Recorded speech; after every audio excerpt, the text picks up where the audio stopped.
नमस्कार दोस्तों, मेरा नाम एडवोकेट स्मिता है और एक नई कानूनी जानकारी के साथ आप सभी लोगों के मध्य में उपस्थित हूँ। देखिए, जहाँ पर बात आ जाती है मेंटेनेंस की, तो वहाँ पर मेंटेनेंस के मामले में यानी कि गुजारा भत्ता के मामले पर क्या-क्या चीज़ें देखी जाती है और किस आधार पर मेंटेनेंस तय होता है, आज इस वीडियो में मैं आपको यही जानकारी देने वाली हूँ। इसलिए इस वीडियो को आपको अंत तक देखना है और साथ में आप सभी से निवेदन करूँगी कि अभी तक जिसने मेरा चैनल सब्सक्राइब नहीं किया है, आप इसी तरीके से कानूनी जानकारी प्राप्त करने के लिए मेरे सोशल मीडिया के अलग-अलग प्लेटफ़ॉर्म पर मुझसे संपर्क कर सकते हैं, मुझसे जुड़ सकते हैं।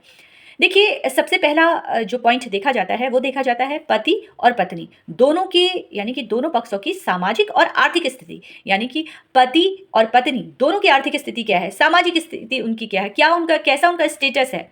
उसके बाद देखा जाता है पत्नी के साथ अगर बच्चे रहते हैं, तो उनकी ज़रूरतें क्या हैं, किस तरह से बच्चों की ज़रूरत है और किस तरह से पत्नी की ज़रूरत है, किस प्रकार की उनको देखभाल की आवश्यकता है। इसके बाद अगला पॉइंट है कि दोनों पक्षों की व्यक्तिगत योग्यता और रोजगार।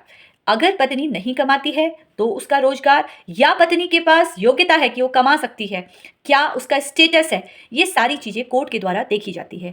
पति और पत्नी की योग्यता और नौकरी की स्थिति को भी ध्यान में देखा जाता है। अब मेंटेनेंस के केस में कई बार ऐसा देखा जाता है कि भाई मेंटेनेंस के लिए पत्नी अपनी नौकरी छोड़ देती है या पति अपना नौकरी छोड़ देता है, कि जहाँ पर वो ये कहता है कि कोर्ट में कि भाई मेरे पास तो सोर्स ऑफ इनकम नहीं है, मेरे पास तो कमाने का कोई जरिया नहीं है। तो यहाँ पर उनकी योग्यता देखी जाएगी, क्या वो रोजगार प्राप्त कर सकते हैं। यहाँ पर पत्नी की योग्यता भी देखी जाएगी और पति की भी योग्यता देखी जाएगी। इसके बाद अगला जो पॉइंट मैं आपको बताने वाली हूँ वो बहुत महत्वपूर्ण है। देखिए, ससुराल यानी कि विवाह के बाद पत्नी की लाइफ स्टाइल कैसी थी।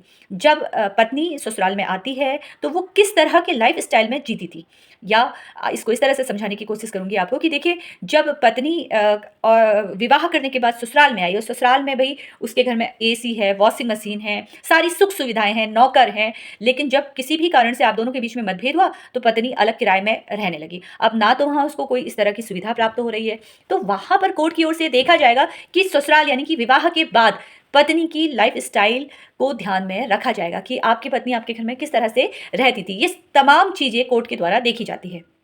इसके बाद देखा जाता है परिवार की जिम्मेदारी। अगर पत्नी ने नौकरी या अपना करियर छोड़ दिया आपकी वजह से, बच्चों के पालने की वजह से, कि भाई बच्चों को पालना है, जिम्मेदारी है, परिवार की जिम्मेदारी है, तो वहाँ पर भी ये सारी चीज़ें देखी जाती है। आप ये कहते हैं कि भाई उसकी तो योग्यता थी, इसने तो जानबूझकर अपनी नौकरी छोड़ दी, तो वहाँ पर परिवार की जिम्मेदारी के लिए क्या पत्नी के द्वारा नौकरी छोड़ी गई, कैरियर छोड़ा गया, ये सारी चीज़ें भी ध्यान में रखा जाता है।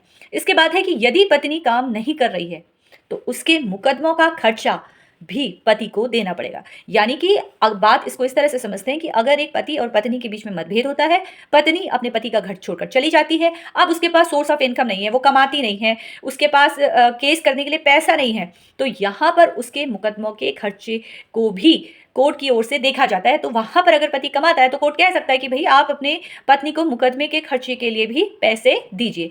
पति की आर्थिक स्थिति भी देखी जाती है, उसकी आय देखी जाती है, उसका भरण पोषण की जिम्मेदारी देखी जाती है, कर्जे को भी ध्यान में रखकर बातें देखी जाती है। अब ऐसा कर्जा नहीं होना चाहिए कि भाई आपने 4 फ्लैट खरीद लिए और आप कह रहे हैं कि भाई मुझे तो ईएमआई देनी है, मुझे अपने मकान की किस्त देनी है, और आप 4 यहाँ पर फ्लैट लेके खड़े हुए हैं और आपकी पत्नी यहाँ पर मेंटेनेंस की डिमांड कर रही है, तो आपसे कोर्ट कह सकता है कि भाई जब आप 4 फ्लैट लेके रखे हुए हैं या आपने एक फ्लैट लिया है करोड़ों का, तो आपको अपनी पत्नी को मेंटेनेंस भी देनी पड़ेगी। पति की आर्थिक स्थिति, उसकी आय, अन्य भरण पोषण की जिम्मेदारी और कर्जा भी कोर्ट की ओर से देखा जाता है। तो आशा करती हूँ कि आपको आसान शब्दों में मैंने समझाने की कोशिश की है। फिर भी अगर आपको कोई पॉइंट समझ में नहीं आया हो तो आप मुझे मैसेज कर सकते हैं, कमेंट कर सकते हैं। पति और पत्नी दोनों की सामाजिक और आर्थिक स्थिति देखी जाती है और पति की भी आर्थिक स्थिति देखी जाती है, उसके आय के स्रोत देखे जाते हैं कि कहाँ से उसके पास इनकम है, क्या कोई किराया आता है, और भरण पोषण की जिम्मेदारी भी देखी जाती है। इसी तरीके से कानूनी जानकारी प्राप्त करने के लिए सोशल मीडिया के अलग अलग प्लेटफॉर्म पर आप लोग मुझसे जुड़ सकते हैं, संपर्क कर सकते हैं। और अगर आपको कहीं पर कोई प्रश्न मुझसे पूछना है तो कमेंट बॉक्स पर कमेंट कीजिए, और अगर आपको वीडियो पसंद आया हो तो लाइक शेयर करना बिल्कुल भी ना भूलें। इसी तरीके से कानूनी जानकारी प्राप्त करने के लिए आप लोग मुझसे जुड़ते रहिए। धन्यवाद।